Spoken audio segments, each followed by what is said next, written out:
Hey, Stephen Garcia here. I wanted to talk about Gypsy Jazz, waltzes, and musettes because nobody else really is. Let's go ahead and start with the rhythm.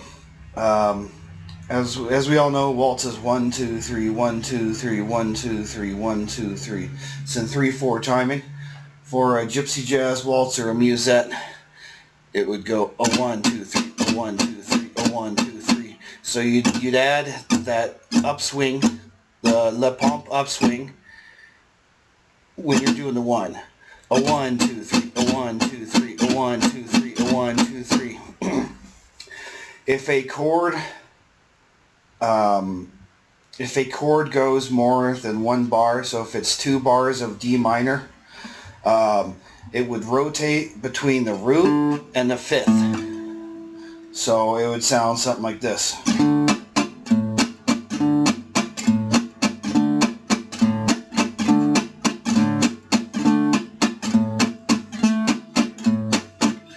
So if there's more than one bar of a chord, it rotates between its root and its 5th. In terms of using open chords, you only use open chords in the intros, because in the intros you want the chords to ring out.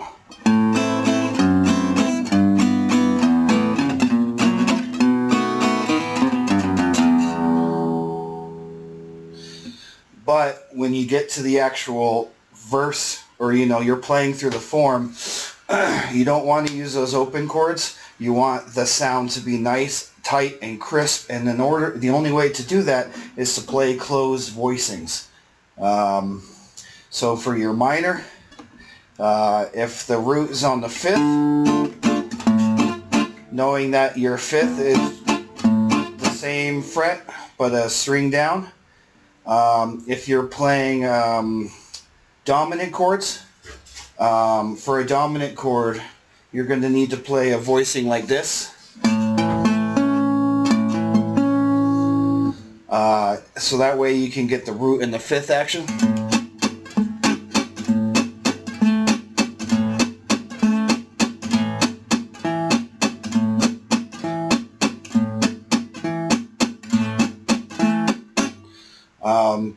So it's 5 7 7 6 8 is a really solid dominant voicing for waltzes and musettes. You don't want to use your typical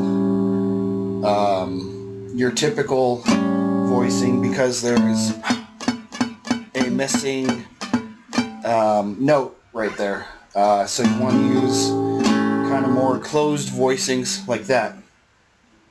And then same thing with major. If you're doing a major 6/9 voicing, let's say C major 6/9, you still want to do the rotating.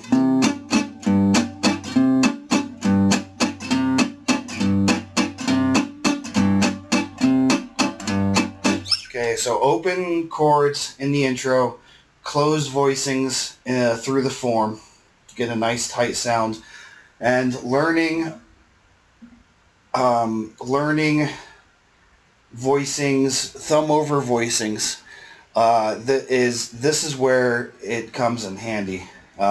With thumb over voicings, you can get chords like this that if you're doing more classical kind of a thing, you're not really going to be able to get too efficiently. That, and it's not going to sound tight.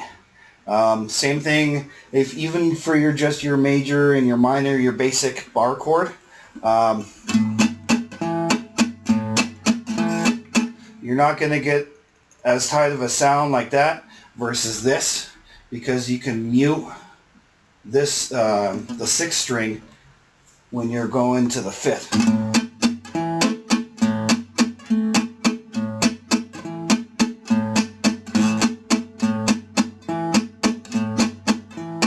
You get a more controlled, tight, crisp sound. You're also able to let go of the chord a lot easier than if you're trying to do the whole bar form. So taking the time to learn thumb over voicings, this is where it pays off. there's also really no, nobody ever teaches you how to practice chords in order to be ready for when a waltz is thrown at you. So I'd like to go ahead and share what I do. For this example, I have all possible voicings of D minor worked out. I also have A and E and a few of the other keys worked out. So what you want to do is you want to take all your D minor voicings,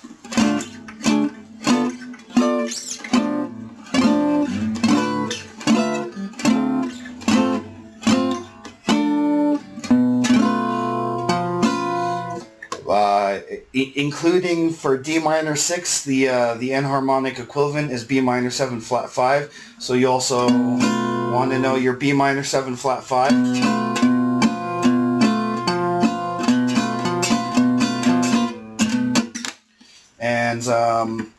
And then let's see, this one up here, this one, and this one. So to work it out in a waltz, you'll take it and you'll set the metronome. I go from 80 to 260 BPM, going up in intervals of 20 BPM. So I do a whole chord and metronome practice at the same time. But for the sake of this example, we'll go ahead and just play it at 120.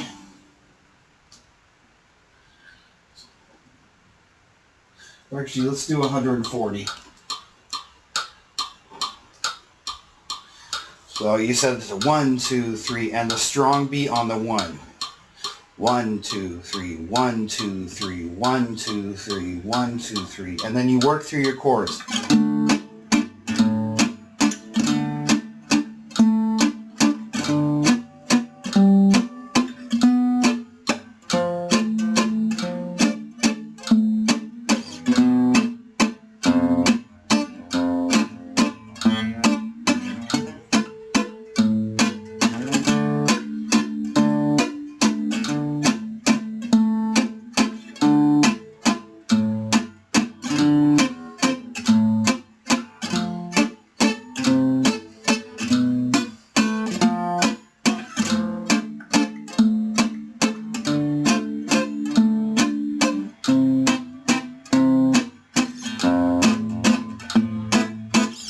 So that's all the D minor chords worked out. And then just this exercise will also teach you where to instinctively go when you need to rotate your bass.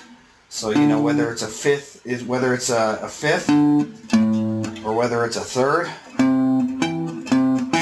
because there are some minor chords that are going to have a fifth be the interval on the next string, and some are going to have a third be the interval on the next string.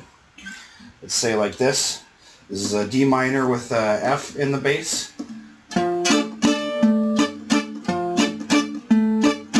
So that one has a third. Movement from the third to the fifth. So that one will have a third movement instead of the usual fifth.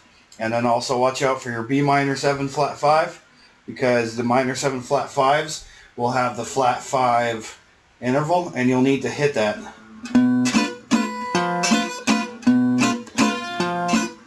And once again, this is where having your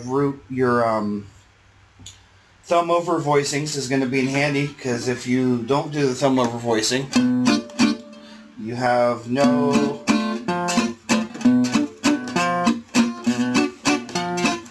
you're doing that kind of weird action. It's not as tight, it's not as crisp. So if you learn your thumb over B minor 7 flat 5 voicing, it leaves the pinky open.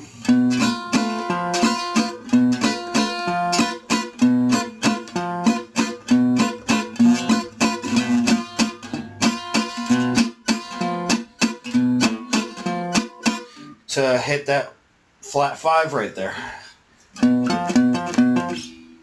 So, keep all that in mind. Work with the metronome. Try to get it as tight and as crisp as possible. Make sure you get the up on the 1, so a 1, 2, 3, a 1, 2, 3, a 1, 2, 3, a 1, 2, 3, a 1, 2, 3, a 1, 2, 3. And happy practicing. Good luck. Hopefully this helps.